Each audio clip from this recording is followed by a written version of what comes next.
Mga kaibigan, welcome back. Ito, mainit na balita natin. Gilas malyamado na po talaga sa New Zealand. 2 to 3 days lang ang preparation, hindi makakapokus si coach. At Gilas, 10 days mahigit. At NBA free agent, Bol ng Suns, kinukuhang import ng token Tex.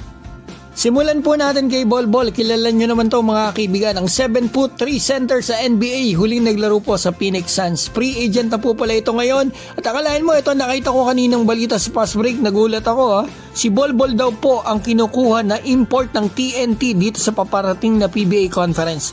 Nakasulat dito sa report, according to a team insider and league sources, TNT is now pursuing the services of former NBA big man Bol, son of the late 7'7" shot blocking legend Manute Bol. Wow, napakaganda nito mga kaibigan. I'm sure madaming mapapaibig mapanood pag ganyang kalaki, ka-skilled ang import sa PBA. Sana matuloy. So eto, punta na po tayo sa latest news natin dito sa second window ng FIBA World Cup qualifiers. Naglabasan na nga po ng mga players ang iba't ibang bansa dito. Naglabas na po ang Japan, Korea at Iran. So ngayon, punta na tayo sa Gilas at sa mga kakalaban natin na New Zealand. Base dito sa mga nakita ko ay tingin ko lalong malyamado tayo dito. Kasi nakita ko mga kaibigan, ang NBL pala ay merong in-season tournament. Yan po yung Ignite Cup.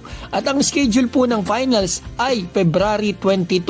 Ang maglalaban dyan sa finals ay 36ers versus New Zealand Breakers. 4 days po yan before ang game ng New Zealand sa Gilas, Samoa. Ang players po at coach ng New Zealand national team ay andyan sa Breakers ng New Zealand. Si Jude Flavel na coach nila, assistant coach po dito sa Breakers.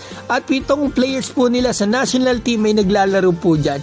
Eto, kilala nyo naman po lineup ng Tall Blacks. Eto, Carlin Davidson, naglalaro dito sa Breakers. Eto, Liafa, mga kaibigan, sino pa nandito? Max Darling, Ruben Terangi, Sam Manenga, yan yung injured din mga kaibigan. Nandito pa si Ty Webster kapag kinuha nila. At nandito rin sa Breakers si Taylor Britt, yung starting point guard nila, naka 19 points ata to versus Gilas. Take note, gabi po yung finals na yan. So, 3 to 5 hours ang pauwi nila doon sa New Zealand para makapag-simula na sila ng preparation practice. Tapos yung flight nila from New Zealand to Philippines is about 10 to 15 hours. So, 2 to 3 days ang maximum na preparation nila versus Gilas Pilipinas.